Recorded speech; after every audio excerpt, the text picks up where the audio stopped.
Certo? Bom dia, boa tarde ou boa noite a quem nos ouve. Eu sou Pedro Martins e vamos apresentar o trabalho denominado O Canto Coletivo e suas implicações no processo de ensino, cujos autores são Adriana Vanessa de Jesus City e Pedro Martins Júnior. Quanto à metodologia utilizada neste trabalho, foi a pesquisa qualitativa e bibliográfica. Qualitativa no sentido de buscar responder a problemas cotidianamente presentes. Né? No caso aqui, a gente trata do coro, né? Enquanto elemento levado para a sala de aula e trabalhado com crianças. E ela é bibliográfica no sentido de que ela vai buscar por autores que já tratam dessa temática, né? Que já tem material publicado. Então, ela é bibliográfica nesse sentido. A gente usa a qualitativa, né, por buscar alguma situação que ocorre no cotidiano, né, da escola, no caso da vivência escolar, e também bibliográfica porque tem autores que já tratam, né, dessa temática. A gente busca nossa base teórica neles. Quanto à contextualização do tema, né, o objeto da pesquisa, ela analisou a relevância do uso do canto coral com crianças das escolas públicas. Quanto ao objetivo geral do trabalho, é analisar o coro em suas dimensões educacionais, administrativas e sociológicas. Coloca-se como objetivos específicos contextualizar o coro como componente da educação musical, né, trazer a sua importância, o contexto na qual ele é inserido, discutir a relevância do coro na educação básica, né, que ponto o coro, enquanto meio de metodologia de ensino, ele vai contribuir para a vivência dos alunos em sala de aula. E apresentar os casos de utilização do coro na educação básica. Então, busca-se, com esse último objetivo, buscar algumas práticas que estão sendo utilizadas, já foram utilizadas a nível de Brasil. Quanto ao referencial teórico utilizado, utilizou-se como base Cristina Juscelia Ribeiro, Jesus Alda de Oliveira e também os próprios parâmetros curriculares nacionais. Agora passo a palavra à Adriana para dar continuidade à apresentação. Então, segundo os historiadores, o canto coral no Brasil iniciou com os colonizadores, para que fosse possível doutrinar e trazer os costumes dos europeus, né? Então, eles faziam isso também por meio da música, do coral, do coro, né? E, dessa forma, eles excluíram totalmente a música que já existia, feita pelos indígenas, né? E, com o passar do tempo, a música ela foi tendo uma imersão nas escolas públicas. E com isso, iniciou-se um canto orfeônico. O que é isso, né? É um tipo de um canto coletivo amador, tendo esse nome dado a homenagem a Orfeu, que é o deus da mitologia grega, que encantava e amansava as feras.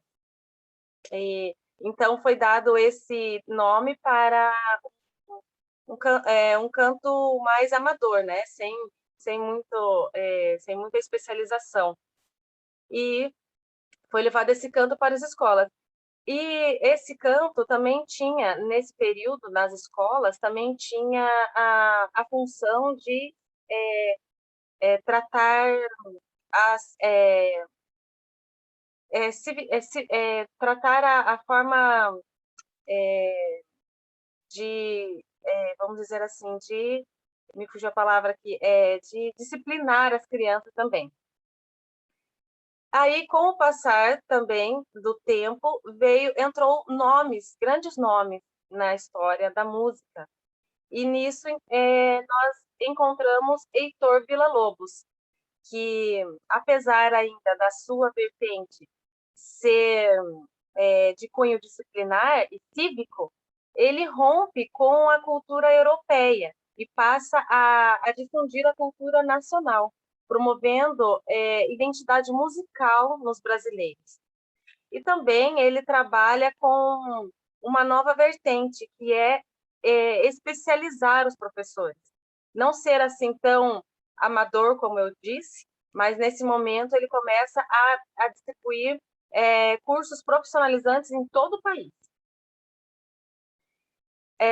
No entanto, os PCNs, eles trazem uma crítica quanto ao trabalho de Villa-Lobos. Segundo os PCNs, então, o método transformou a aula de música em memorização mecânica de caráter folclórico e cívico. Nota-se, portanto, que a educação musical nas escolas, até então, não havia alcançado o propósito, que é desenvolver a sensibilidade, a percepção e imaginação dos estudantes. Então, eles se perderam um pouco nesse processo. Eles estavam muito preocupados com a técnica, com reproduzir o que as instruções de Villa-Lobos e também preocupados ainda na doutrinação ou na disciplina das crianças, e não trabalhava o que a música realmente é o que deseja, né, com o estudo da música, que é a sensibilidade, percepção, imaginação dos estudantes. E com a reforma no ensino mediante a lei 5.692/71, no final da década de 60, foi definido a obrigatoriedade do ensino da educação artística, abrangendo a música, teatro e artes plásticas.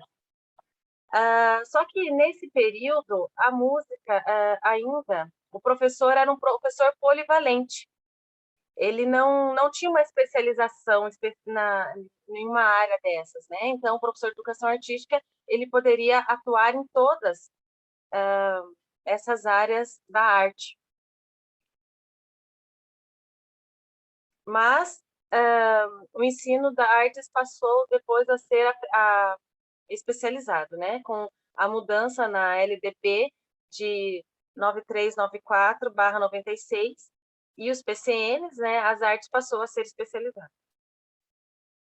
Teoricamente, temos o respaldo na lei para a melhoria do ensino das artes nas escolas. Especificamente, nessa pesquisa, precisamos da música. Todavia, na prática, a realidade é um pouco diferente. A fim de alcançar um nível mais elevado na educação musical, fazem-se necessário políticas de organização dos sistemas educacionais. Então, nós ainda percebemos essa falha, né? Apesar de ser um conteúdo já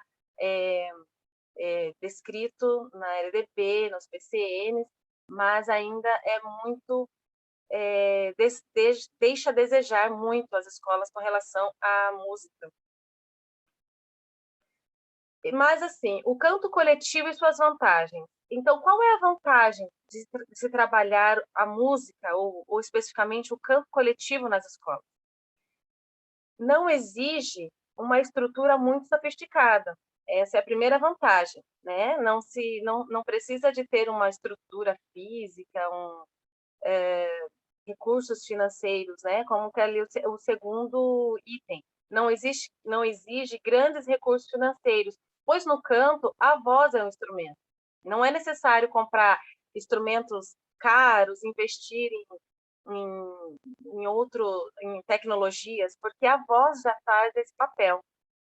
E também a inclusão, visto que integra o sujeito à coletividade social, que é um grande fator positivo do canto, né? Todos têm o direito e todos têm a possibilidade de cantar, basta ter vontade, né?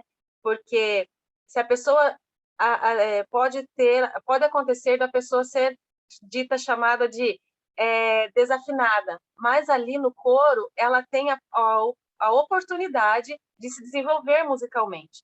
Então, pode ser desafinado, pode ser com alguma deficiência, né?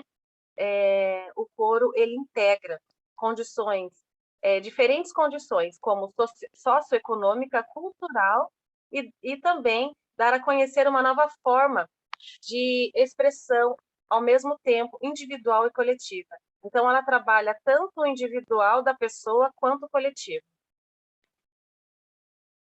Então, como ministrar o canto coral? Primeiramente, a pessoa precisa ter uma formação específica.